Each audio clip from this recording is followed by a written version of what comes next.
Hello, YouTube mortals. Welcome back to the channel. Hope you're all having an amazing day. It feels good to be back in front of the camera yet again after what felt like quite a little bit. If you were wondering where I've been, some big things have been happening. My band, Risen from Ashes, have played our first show with Vesicate, Ritual Noise Abuse, and Scapula.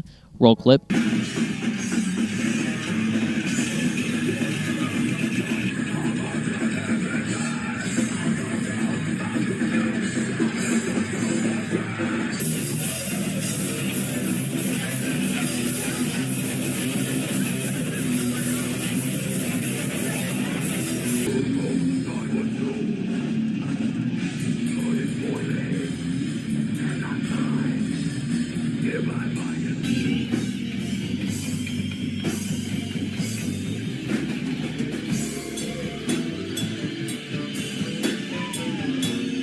So yeah, my band has been pretty busy lately, and we're even getting more busy next year. Beginning of next year, we are playing our very first show of 2026 with Mortis from Salt Lake City and Scapula yet again at Rensden. It's gonna be pretty sick. I think this is gonna be a mosher. So you better be there. You better show up, bang your head off. Come hang out. Buy a shirt if we have shirts available by then. We probably will, but. Yeah, it's been a real wild ride. But in today's video, I thought we could do something a little bit different, and I thought this would be a good one. I wanted to talk about the biggest metal flops of 2025. Now, this year has been stacked, and I mean stacked with countless bangers upon bangers from bands, and some new amazing bands have came through along this year too, and it's absolutely amazing. But along that, we do have some of the downsides of this year. So I figured, why not? Let's talk about them and see why not. I just want to talk about them because I thought it would be entertaining. So come along, grab your popcorn, sit back, relax, and get ready for the biggest metal flops of 2025. Okay, so starting with the metal flops of 2025, I would say we should start with the fake guitarists. Now, let me just say, not all of them are fake. At least I don't think, but I'll let you be the judge of that. The three people that come to mind instantly when I think of fake guitarist: Rob Brown of Entheos and Brand of Sacrifice, Lucas Mann of Rings of Saturn, and we have Buried Alive. I don't know what his name is. Here's his name. Let's start with Rob Brown. Now, Rob Brown can actually play. He actually can play sometimes. Let me explain. Now, on his Instagram, he would post videos of him playing playthroughs of songs, but there was a couple of videos that just looked a little off. Roll clip.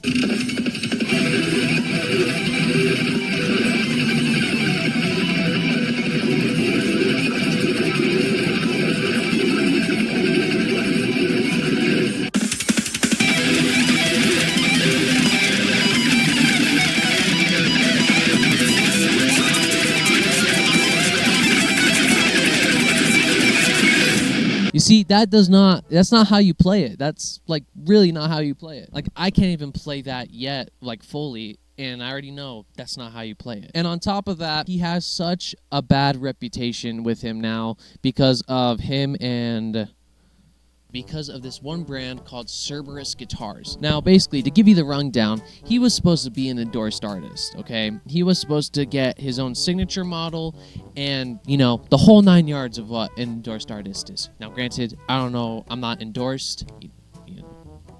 Hit me up, anyone, please. But basically, he was sent a guitar just to try out because his signature model wasn't finished yet.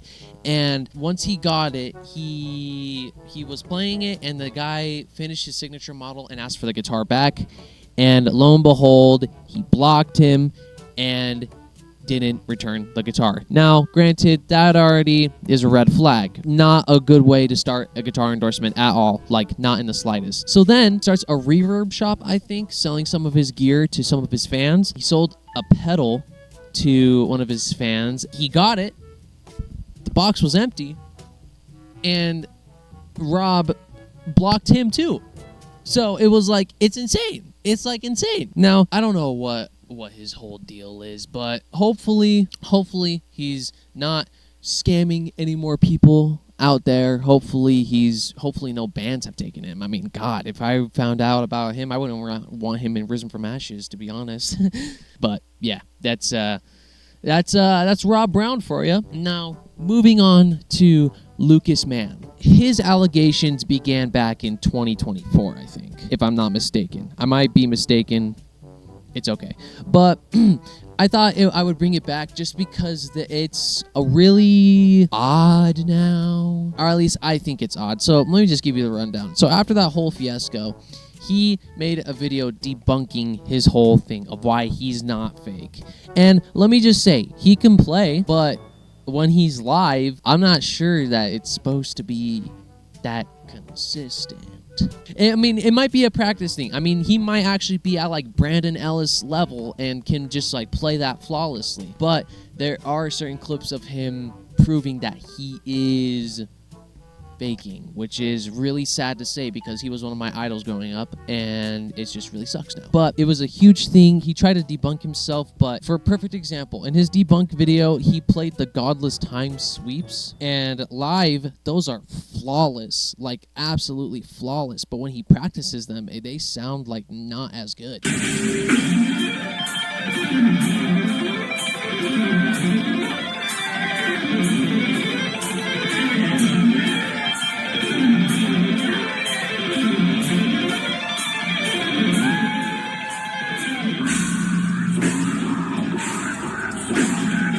Looks like I have some explaining to do, right?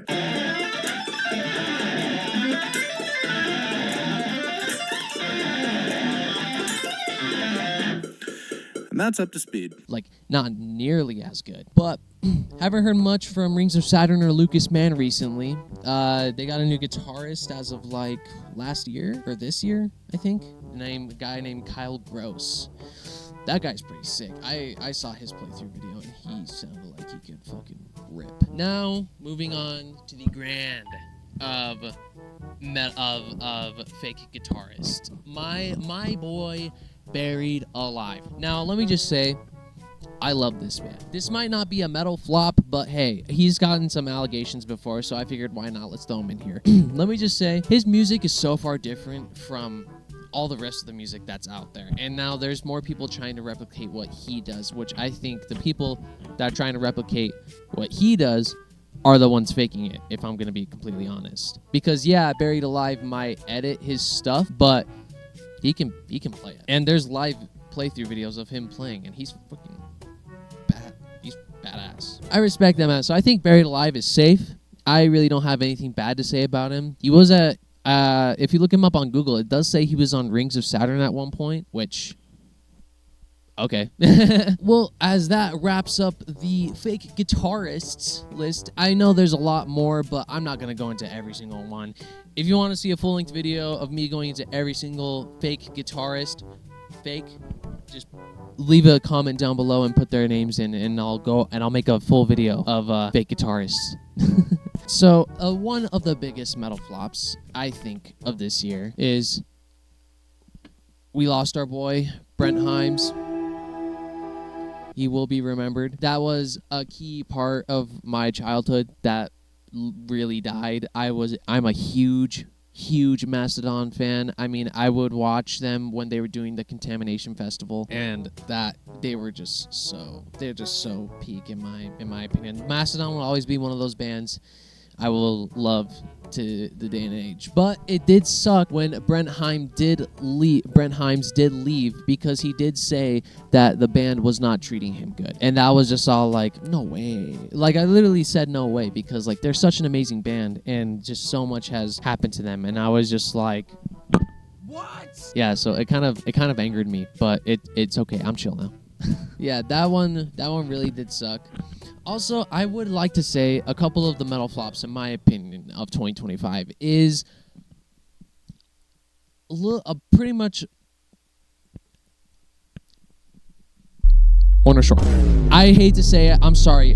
Lorna Shore, they did not hit for me this year, like, at all. Oblivion great track. Lorna Shore, it just sounds all the same. I just hate to admit it. They're just starting to become the mainstream deathcore band. But that doesn't say that Lorna Shore is not amazing. Like, Lorna Shore is an amazing band. But just this year, it just sounds like formula work, if I'm gonna be completely honest. It's just my personal opinion.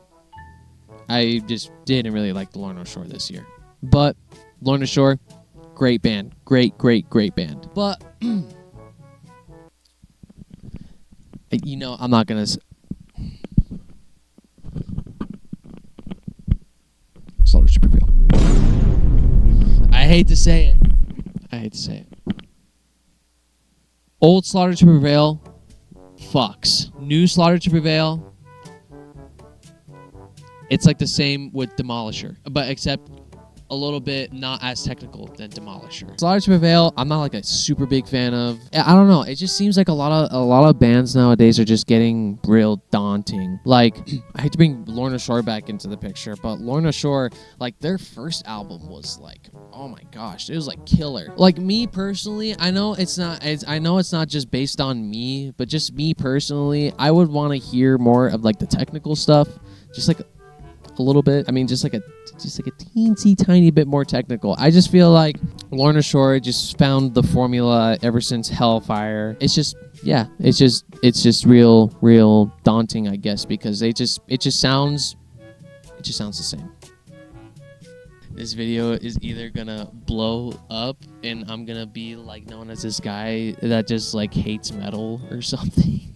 Oh. Vitriol.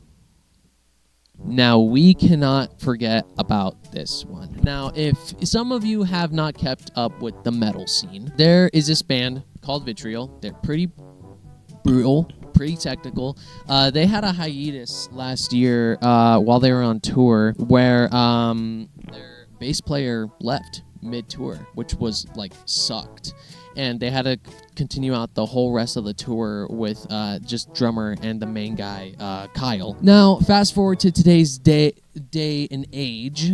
The drummer left. Kyle was the only one left of Vitriol, so he had an entirely new lineup, and the lineup was insane. Like, the lineup was like a pretty good lineup, but that's when the problems start. Now, better sit back and relax because this one's gonna get real good. So there was a rehearsal clip going around of them playing Parting of a Neck, and he was doing good up until like a minute and 30 into the song. He just couldn't do it anymore, and that was a kind of like a thing. At first, I just thought, oh, maybe just pre-tour sloppiness. You know, it'll happen. It'll be okay.